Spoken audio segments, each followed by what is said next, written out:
welcome everybody to another episode of Legend Sports Amplify, where we're talking baseball history, Negro League history, the context, the research.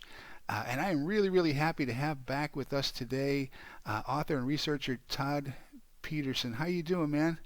I'm doing well. All right. I am really glad you came back on here.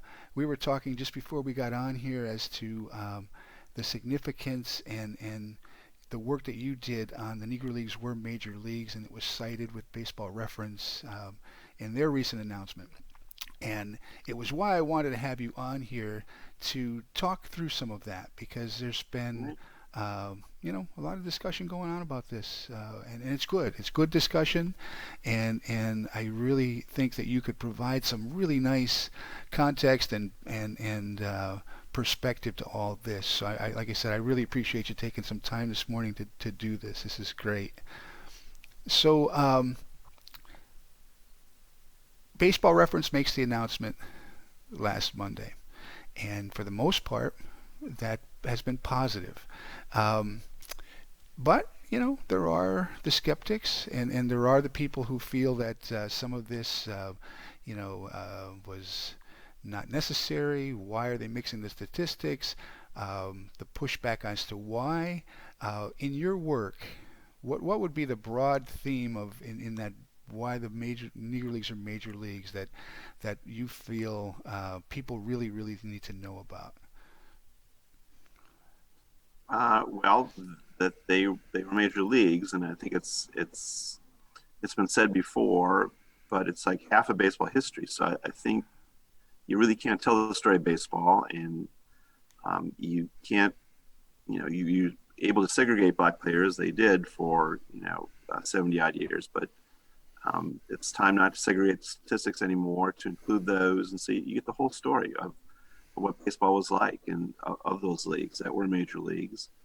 Um, we we can prove it till Sunday how they were, and just there's so many factors listing how they played against major leaguers, how Negro leaguers played when they got to the major leagues, and all these different factors you can look at to definitely prove they were what you would call a major league and different from minor leagues. So you were involved, I'm sure, because of that work on the book, in, for example, the Baseball Reference decision to include the statistics. What were some of the questions that you were getting when all of that process was going on? Can you tell us about any of that? Well, a little bit, yeah. They didn't. I wasn't. Baseball Reference made that decision on their own, and then they just reached out to I think a bunch of people and researchers and historians, and I was one of those. And so I was able to look at their site, and they asked me to write an article for it, which I did. They put on their site, kind of recapping the arguments from the book. And but they made the decision, I think, starting last summer.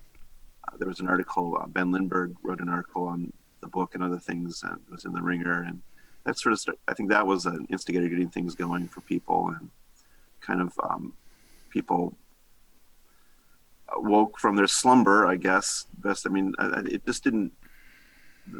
It didn't occur to a lot of people that this was the case. They just sort of assumed. I mean, they just like, oh, Negro leagues and major leagues, and then I think people just sort of said, hey, wait a minute.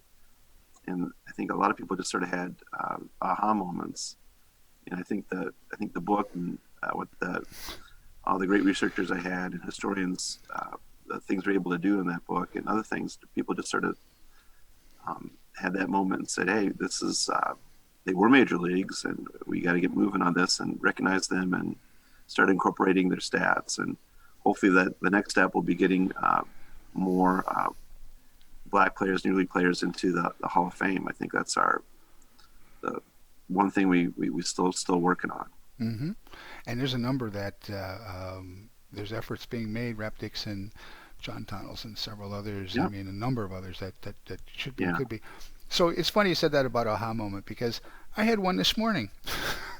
I mean, yeah, I've been doing a lot of talking and talking to a lot of people, and I'm really glad that there's, the number has grown. I mean, when I first started this, I mean, if I had, you know, 10 viewers, and I had in total maybe 40, 50 views. Now between all the places I'm posting it, I'm up to several hundred, if not approaching 1,000 or more views, Wow. and there's more people that are watching it, and like I said, I post it. It's on here, but it's also on several other places that I put it as well, and Uh-huh. it's on YouTube. It's on other forums.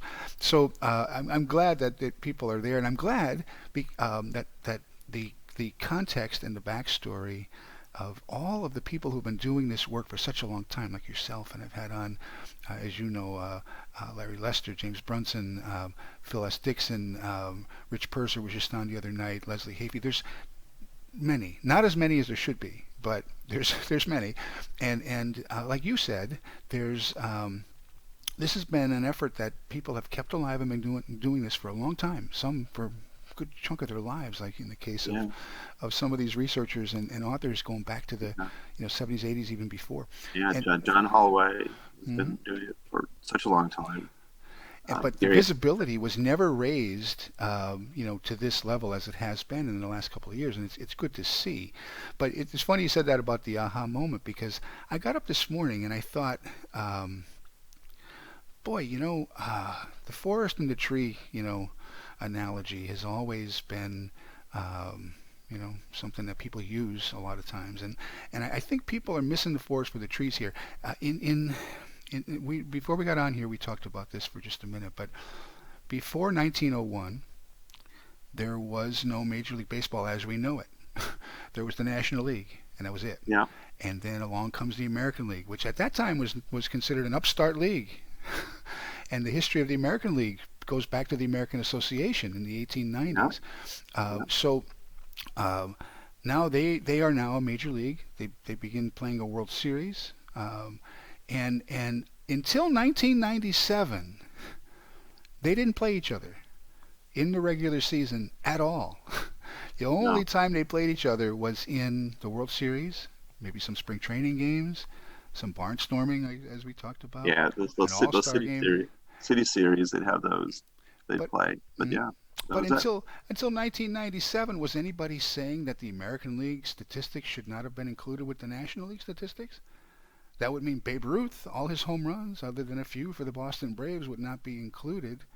So this forest and trees thing here all comes down to, do you want to recognize, and I don't mean you, I mean people, want to Yeah. recognize the fact that there was as much talent or capable talent playing in the Negro Leagues for many, many decades prior to integration. Do you want to recognize that or not? And I think for a lot of people, it's going to come down to they don't want to for whatever reason, and they'll always come back with some pushback. Um, Yeah. and that's the way it is. But I mean, Well, the, the book, we can destroy the pushback. So so so not. let's so let's talk about it, right? So the Negro Yeah. Leagues are major leagues, and we've talked about some of this in the past. But what's the context? How you have a number of games that they played versus each other in barnstorming or other exhibition games. What can you tell us about those? Well, they played nearly 500 games against each other. So, and That we know of, right? and we That you know, know of, yeah, yeah. that's the thing. So that's another thing, because oftentimes if the Negro Leaguers won, they'd be suppressed. I mean, they wouldn't report it. That happened a lot. There's a lot of games we think we know they played. We Hmm. can't find them, but we've dug up a lot of them. And also, the Negro Leaguers started doing very well in the early 20s. And Commissioner Landis came in and said, you got to stop playing these guys as you can't, the Cardinals can't play the St. Louis Giants anymore. It's got to be all stars. And he went so far as I mean, it's we recount in the book. It's very comical in a way. They would make up a rule, and the Negro Leaguers would keep beating them, and then they make up another rule. Well, now you can't do this, and now you can't do that, and they came up with, well, now only three players from a team can appear. No longer can a whole team play Negro Leaguers. Only three guys from a team, and it's got to be after the World Series, and no more than the certain number can play. And so and they tried to ban it every time they could, but it was just the money was too good for major leaguers to Hmm. pass up, But and so yet, they, but you know, yet, so what's funny about what you just said, right? But yet, I just had on Rich Purser the other night. yeah, There's a July barnstorming game between Metuchen, New Jersey, a semi-pro team, playing the yeah, St. Louis Cardinals with Dizzy Dean and that entire yeah, roster. That was yeah. okay though, right? That's okay. that, well, it's okay for a couple of reasons. I mean, number one, touching, might have been pretty good, but they're not going to beat the Cardinals, Mm-hmm. so that's not going to happen. But if the St. Louis Giants are going to beat the Cardinals, and they did beat the Cardinals, and so that's really embarrassing. If you're supposed to be the best But, league on the planet and you're losing to these guys, what's going on? So it's really bad. It's bad for the brand. It's bad for their image. So they had to say no more. You can't do it anymore. But even so, if you add up everything, the major leaguers won about, from what I've been able to tell, there's different tallies. They have about 53% of the time. And I just found another game the other day.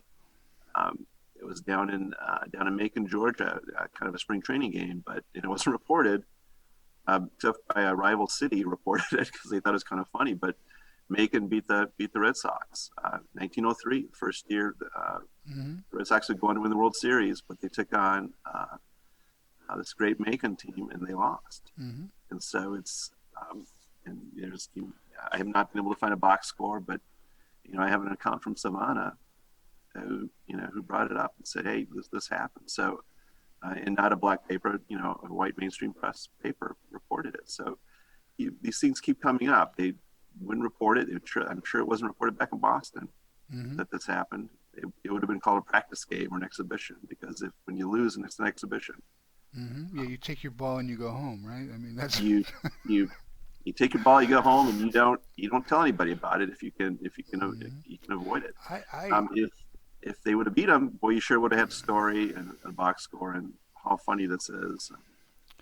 I'm just an amateur at this, and I just kind of poke around here or there on newspapers.com or wherever I can find. But you can go on there and find the most fascinating accounts of games, and depending on the perspective of who wrote it and why they wrote it, you're going to find two totally different accounts for the same game. Yeah, You may see the final score that way, but like you pointed out, I mean, maybe they downplay it, maybe they highlight it. It depends on what really happened there. One of the yeah, ones that really sticks in my mind was one where Lefty Grove got beat around one time by I can't remember what team it was, but by a Negro League team. Of the Black And Sox, Baltimore Black Sox. yeah, and there was, I mean, he actually went out of his way to make sure that there was no reporting of that in a newspaper in a negative light on him. Yeah, he So was. yeah, it's an interesting dynamic, and people really need to wrap their heads around all that. Yeah, I think later in his life he was asked point blank, "Did you play a black team?" And he said no. Hmm. And I think people asked him, well, polite enough not to bring up the box score and show him his name there, because he did it Yes, more than one occasion, and he got his head beat in. So it's yes. maybe he forgot. It's possible, but he's pretty adamant that it never happened. So one of the other things I found interesting that I mentioned to you, besides the dynamic that the American League National League didn't even play each other themselves for 90 years plus, between 1901 and 1997 before Interleague, other than the World Series and some exhibition. But that was okay. The other thing I find interesting is many of the records that are held and are sacred to many people. I mean, are held by players who were playing in a whole entirely different era themselves. I mean, one of the things I find interesting when I talk to people is many people don't have a knowledge of the way the game has evolved, and all things do. I mean, you take anything, business, sports, politics, things evolve over time, right?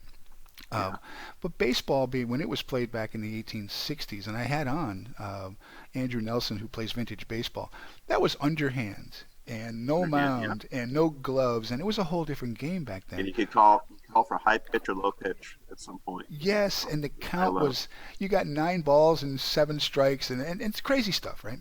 Yeah, And all well, I that. mean, changed over time. 1887 walks are counted as base hits. So Some seasons, yes. you You have all know, these different things. and so, but yet some of those records that are go back to the beginning of time. Is there any wonder why a pitcher could pitch 500 innings in a season? Well, Yeah. yeah, because he wasn't throwing very hard. He certainly wasn't throwing the number of pitches. I mean, today all the talk is about velocity and spin rate and all these other kind of things. There wasn't even in anybody's head back then. But yet those records are okay, and it was a whole different game back then. And I don't understand why some things are okay, some things are not. And it all comes down to, do you recognize the Negro Leagues or not? And I guess for some people they're never going to. It doesn't really matter. So let's talk about the number one thing that I get pushback on: record keeping. So can you Uh, tell us a little bit about what was going on in that regard? Because I can go on right now and I could show you, and I have shown people through the 20s into the 30s. The Depression was tough on a lot of things, but um, yeah. there are some great accounts of, I mean, literally play-by-play and box scores and standings of Negro League games. So what do you think with the record keeping in general, though? What can you tell us about that? Well, it is what it is, and they have it. They didn't have, for the most part, near the end. They had the How group, How Bureau, from the mid '40s on started taking official statistics. I don't know where those are. You wait to find them. I mean, maybe Elias has them. I'm not sure, Hmm. but there are. They had official statistics for many years. I think Baseball Reference and Seam Heads, and Gary Ashwell's great site. I don't think they're using those stats. They just use things that are backed up by box scores. But Hmm. there were so many box scores. I mean, they have pretty close to, it's 90 plus percent of the box scores in the 20s, close to 100% of known games. Uh, the 30s, it gets a little, it's hard because of the Depression, so it's a little less. But it picks up in the 40s, and I think Gary's written that they have like 75% of Negro League games they have Hmm. the stats for. So they have a lot of the games. Now, I think Larry Lester wrote in the book, and he's written on Baseball Reference. The things that they don't have. There are some anomalies that they don't have to. You have to have some algorithms for some things, but they have a lot of statistics. But they are what they are, and Major League stats are not sacrosanct either. Hmm. They go back, they give people have lost hits, have gained hits, lost RBIs, gained RBIs. Um, Babe Ruth's number. Who knows how many home runs he hit? I mean, somebody probably does. I mean, ground rule doubles and walk off home runs. Those sorts of things Hmm. occur to me. So numbers they're not set in stone, or they kind of change and evolve. And they had pretty good record keeping. They had the Black Press, and they had several weeklies that did a good Hmm. job recording. And I think the secret people don't realize is that mainstream presses were reporting on these games. It was news. If 4,000 people go to watch a game, they're gonna report it. Hmm. Not always a box score, but many New York papers, Philadelphia papers, even St. Louis papers, even the press in the South, the Birmingham News is reporting on Blackburn games. They're recording Birmingham Giants games.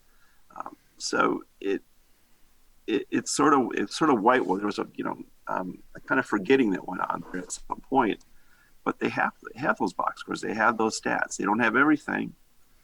Um, Pretty much due to finances and the whims of different papers, but they have a lot of the stats are there.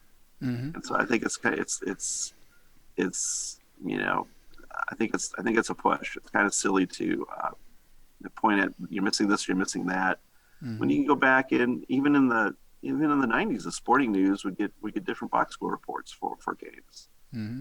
It's So interesting, the sporting news, you brought that up, because yeah, that's been another thing that's come up. I mean, so so there's the Kennesaw Mountain Landis, who you already mentioned, was in the middle of all this back in the 20s, right?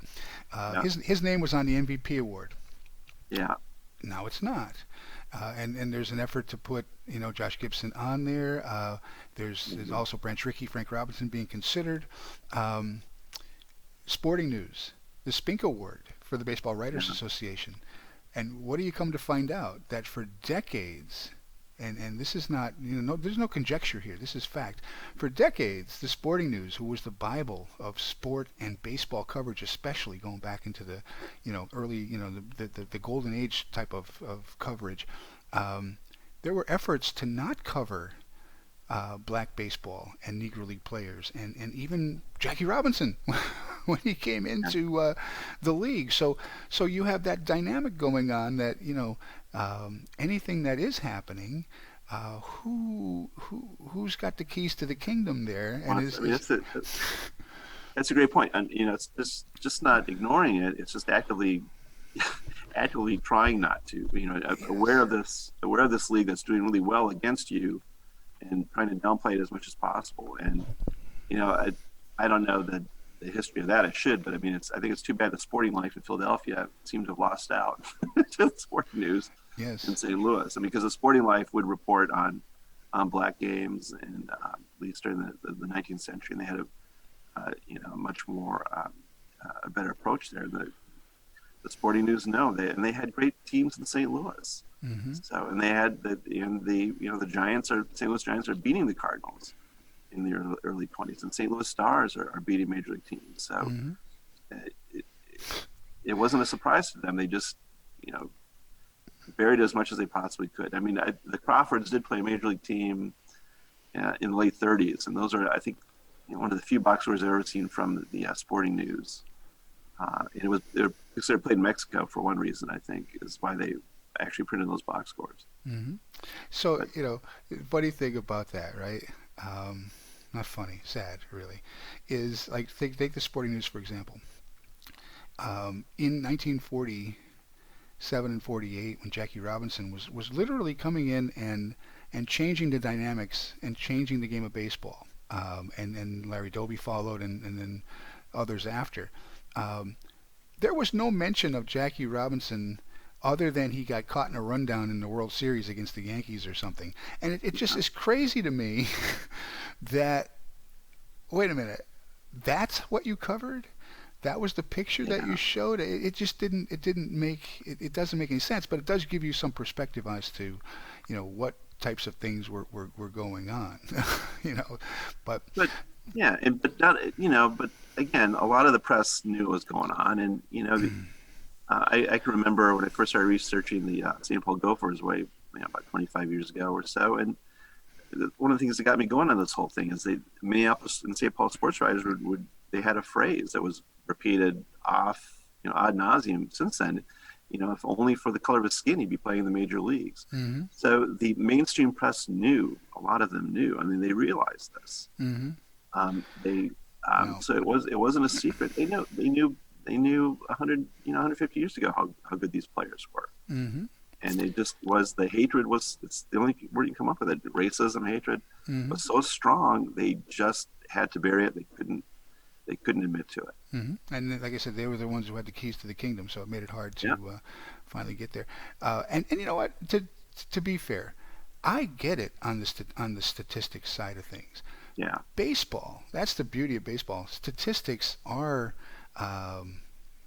they're what they're all about. It's how you measure everybody against everybody, and I get the people who are pushing back on some of that, and to be fair, one of the things that I'm seeing in regards to Baseball Reference is, for example, like Eugene Bremer is now the single season lowest ERA of all time.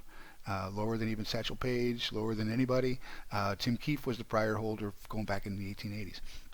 And when you look at those numbers, you go, yeah, you got to kind of go, wait a minute.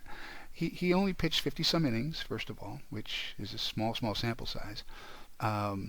And when you look at the Cincinnati Tigers team that he played for, their wins and losses don't add up. The innings pitched, the games played, nothing is adding up right now.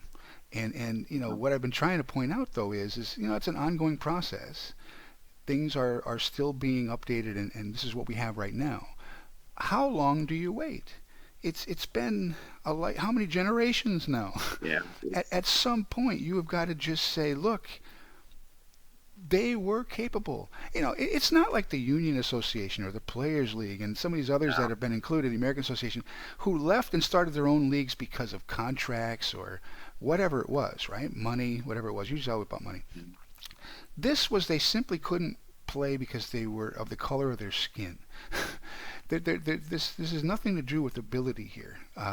Now the question comes down to what portion of them could have played, and you've got some analysis on that, I believe, right? What portion of players potentially could have been in Major League Baseball uh, yeah. Well, that were yeah. from the Negro Leagues or Well, we'll Black never baseball? know. We'll never know. But I mean, if you look at for the last, so let's take the last 50 years since 1969, since expansion, um, where everything more level playing field. You have about 33% players have been black, either African American or Latin American, and the numbers trending higher. It's not going down. Yeah, it's So it's you it's just over 45% now. yeah. Yeah. hmm There you go. Yeah, There you go. and a lot of So that is because of Asian and his Latin American players that yeah, are in baseball. But yes, who I know. but they were in the Negro Leagues back in the day. Yeah, Yeah. and fewer Black Americans are playing now. But who? I hmm mean, who started the revolution in Latin America having black players Yes, play? It was the Negro Leaders. They're the yes, guys who that's a great point. they spread the gospel. They're the ones who are going around playing. So they're the ones who started that. hmm And so this is the fruit of this is the Latin American player in a sense. Boy, oh boy, So but so anyway, you take that 33%, which is well, and I'd say it's a low number, but let's just be nice and say hmm that's the number.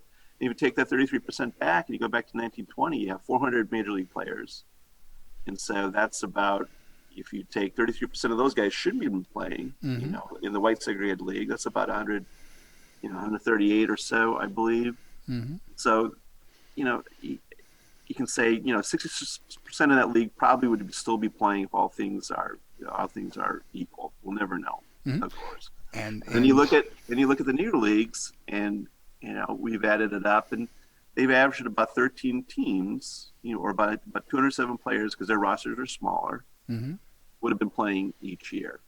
And so you take 2/3 of those guys, and you get about 135 players, and so that's what you come up with hmm is so each league probably was operating if it would have been fully integrated about a third of each league probably would have been in the majors and in high minors, but hmm it just doesn't go for the Negro leagues, it also goes for the major leagues. So both leagues, yes, they were, I hate to say it because my whole premise is they're major league, but both leagues are not as major as they were when things are integrated. So they're each hmm operating not above. So there's no way, I hate to say it to people, but there's no way Babe Ruth's hitting 714 home runs. hmm He's not going to do it. You're going to have better outfielders, better infielders, better 130 guys, better players are going to be playing in there, and better pitchers are going to be playing. So those stats are if you want to rip on Eugene Bremer, go after Ted Williams and his 407. That's not going to happen in it's an a it's an integrated league. interesting point, and I tried to point this out as well. Baseball is a zero-sum game. It's the Yeah, ultimate one, and especially when it comes to rosters. And that really is the whole reason why there was segregation. If you're not, if you're on a major league roster, that means someone else is not. And so, yeah, if upwards of a third or more of Major League Baseball uh, could have potentially been black and Latin players from the Negro Leagues, that meant that a third or more of Major League Baseball was not Major League talent. It was AAA or there you 4A or go. whatever you want to do. And so, how do you quantify that? I don't know. I mean, Yeah, there's a million but different but statistical analysis you can do, but yeah. that's a fact. Well, it's gonna be fun for many years. Yes. So have at it. So we Yeah. have that's the whole thing. We have a whole other history, half to add on to it, and now have at it, sabermetricians. I mean, here you go. So but I think you have to discuss them both at the same time. And it's great that Baseball Reference made the move, and hopefully MLB will come up with they have And that something to was go along with Baseball Reference Day. and that was what, like I said, I've tried to point out is this is not new. This has been, you go back to Ted Williams's speech at the Hall of Fame, and Yeah. you go back before that, people have been saying it for decades, generations. Um, at what point do you wait until you make this decision? Another month, another year, 10 more years, another No. generation. I mean, at some point, it just has to be done, and I just hope people can grasp the um, the whole picture because there's more to it than just No. statistics and a box score. Well, it's an emotional argument, so I think for some people it's going to be hard to reason that out. But all you can do is present the facts, and Hmm. as much as what you got, and present it to them, and they'll have to make up their own minds. But Hmm. I think people do get emotional when they see things that they value, being in their eyes diminished, but they're not. I mean, it's And just different. and no one is saying that every single person, every single player in the Negro Leagues was major league, caliber. No, no, no one is saying that. That doesn't even make any sense. But a significant portion of them were. Um, but at the same token, I say so. I'd say at least 2/3, but it's the same as MLB. So both hmm. leagues, I think you can make an argument. Both leagues are, a segregated league it's just common sense. A segregated league is Boy, oh not boy, going to be as strong as an integrated league. It's just you know, not going. It's just and not going to be. and there are, I'm sure, a myriad of people, putting together formulas to come up with Major League Baseball equivalencies and what is this and what equates to that and this number is four something here, but it's only three something here. All of that is just really, I mean, yes, it's nice, it's great, it's context, Yeah. but it really is just as much conjecture as me saying that they are or you saying that they are or not. I mean, in the end, it really comes down to your perception and like I said, if you're willing to accept statistics from the 1800s and you're willing to accept the Players League and the other leagues and not the Negro Leagues, then I don't know Or what you're just doing here. or just common sense. I mean, I would bring this project up to I would say non fanatical baseball people, and they just shrug and say, "Why are you doing this?" Of course they were major leaguers. Most people would say. Mhm. And, And it's so. I mean, it was a great project. I loved doing it. It was, but it's like a lot of people said, you know, they couldn't understand, wrap their head around why. why did you have to? Why Yeah, I could explain the pushback yeah, that's still happening. That's kind yeah. of why. Hmm. Yeah, and the It's pushback's just going sort to of, happen. people come back. It just open your eyes. Look at the NFL. Look at the NBA. They have to come Hmm. up with an argument that's used as well. There's only 10% of the American population was black at that time, so Hmm. there's no way they could be that. And again, it's small sample Yeah, size. There's does only that? there's only 400 players, and then I say look at the NBA, look at the Yes. NFL, look at Major League Baseball. Hmm. Okay, all three of those, the population of black players is higher than your 13%, Hmm. and they have been consistently for 50 years, for 60 years. So it's just a Yeah. silly. I think people grasp on very silly arguments to Hmm. try to make their point, and that's the one that drives me crazy. Hmm. More than Explain anything. explain that basketball is probably what 90% African American. I don't know what the number is. I don't, but it's a high percentage, right? But yet the population of the United States is not that. So